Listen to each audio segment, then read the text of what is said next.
자, 오늘은 신생아 특례 대출에 대해서 알아볼 거야. 신생아 특례 대출은 1.6%로 5억까지 대출을 해주는 상품이지. 5억 곱하기 1.6%는 1년에 800만 원, 나누기 12는 한 달에 66만 6천 원씩 이자가 나간다고 보면 돼. 지금 현재 주택담보대출이 5%라고 가정을 하고 나누기 12를 하면 한 달에 208만 원씩 내는 사람이 월 66만 원까지 줄일 수 있다는 거야. 자세히 한번 알아보자. 2024년부터 출산 가구에 대해서 최대 5억 주택 구입자금 대출 지원을 시행한다. 지원 대상은 대출 신청일 기준 2년 내 출산한 무주택 세대주 2년 내 출산이야. 2023년 1월 1일 출생아부터 적용됩니다. 입양아도 포함이고 1주택자 그러니까 대환대출도 가능하고 부부 합산 연소득이 1억 3천 이하 및 순자산 4억 6천 9백만 원 이하여야 한다. 그러니까 연소득도 1억 3천만 원 미만이고 순자산도 4억 6천 9백만 원 이하여야 된다는 거야. 그리고 주택 가격은 9억 원 이하, 전용은 8호 이하, 9평 8사는 가능하겠지. 읍면은 전용 면적 100제곱미터 이하까지 가능하다. 대출 한도는 LTV는 70%, 생애 최초는 80%, 최대 5억 원까지 되고 DTI 60%를 보게 되는 거지. 만기는 10년, 15년, 20년, 30년, 1년같이 가능하고 여기서 특례금리로 적용을 하게 되는데 금리가 두 가지야. 특례금리 그리고 우대금리. 특례금리는 소득에 따라서 1.6에서 3.3%, 자녀가 한 명일 경우에는 5년간 지원되고 연소득이 8,500만 원 이하면 1.6에서 2.7% 사이에서 대출을 받을 수 있고 연소득이 8,500만 원을 초과하게 되면 2.7%에서 3.3% 사이에서 대출을 받을 수 있게 되는 거야. 내가 자녀를 한 명만 낳았어. 5년 동안 1.6%에서 3.3% 금리를 받다가 종료가 됐어. 그러면 연소득이 8,500만 원 이하일 때는 기존 특례금리에서 그러니까 최저금리 1.6%에서 0.55%를 더한 2.15%로 금리가 적용되고 연소득이 8,500만 원 초과되는 사람들 같은 경우는 대출 시점에 시중금리 월별 금리 중 최저치를 적용하게 되는 거야. 그러니까 한국은행에서 고시하는 게 있고 은행연합회에서 고시하는 게 있는데 그중 작은 것으로 대출 금리가 정해지는 거야.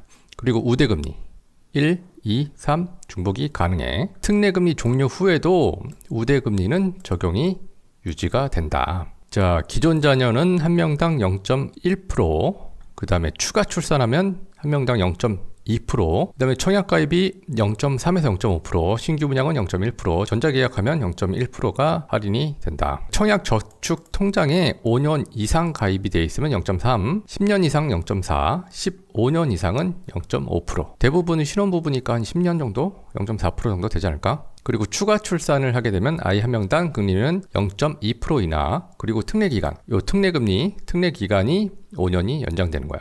자, 금리의 하한선은 1.2%이며 특례기간은 총 15년. 특례금리를 이용할 수 있는 기간은 총 15년이다. 그러니까 예를 들면 한 자녀는 5년, 두 자녀 쌍둥이 10년, 삼둥이 15년까지 특례금리를 적용받을 수 있는 거야. 대환도 가능하다는 거지. 전세는 다음에 보고 신생아 특례 대출 시 2자녀 이상인 경우 혜택 적용 방안은 우대금리 적용 시 기존 자녀 및 추가 출생아에 대한 제공. 우대금리는 기존 자녀, 추가 출생아 둘 다 가능하지만 특례금리 적용은 추가 출생아만 그러니까 새로 낳아야지 특례금리 요 혜택을 받을 수 있는 거고 기존 자녀는 우대금리 혜택만 받을 수 있는 거야. 자, 예시 3번을 보면 되겠다. 2022년 1월에 첫째를 낳고 23년 12월에 둘째를 낳았어. 그리고 24년 2월에 대출을 신청했단 말이야. 그러면 우대금리는 0.1% 적용되고 특례금리 적용 기간은 연장이 없지. 왜냐?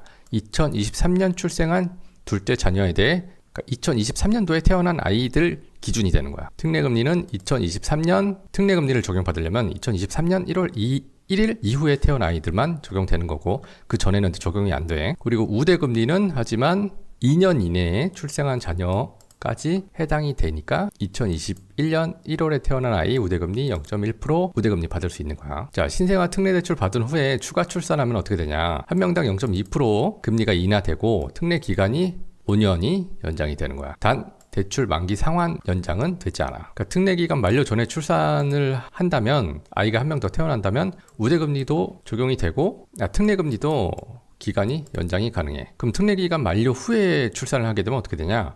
기존 특례금리로 다시 복원하게 되는 거야. 추가 출생한 만큼 우대금리 적용 및 특례금지 적용 기간이 연장이 가능한 거지. 신생아 특례대출을 꼭 받아야 되냐? 받을 수 있는 사람은 꼭 받아야 돼. 주거비를 굉장히 저렴하게 살 수 있거든. 아까 1.6%면은 5억 빌려도 66만 원이잖아. 이 정도 금리면 월세 사는 것보다 훨씬 싸겠지.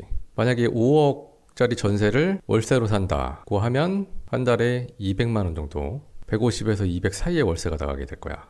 근데 매수를 하게 되면 66만 원만 나가게 되는 거지. 그러니까 앞으로 부동산 가격이 보합 정도만 돼도 내가 대출을 받아서 이자를 내는 게 월세로 사는 것보다 더 좋다는 얘기야. 그럼 떨어지면 어떡하냐? 조금씩 떨어지면 괜찮은데 너무 많이 떨어지게 된다면 이것도 이득이 아닐 수가 있어. 그렇기 때문에 앞으로 시장이 어떻게 될지를 판별할 수 있는 눈을 기르는 게 굉장히 중요하단 말이야. 내년 수도권 부동산 전망이 궁금하다면 고정 댓글에 남겨놨으니까 한번 보도록 해. 그럼 다음에는 전세자금 대출 그리고 스트레스 DSR에 관해서 알려줄게. 안녕.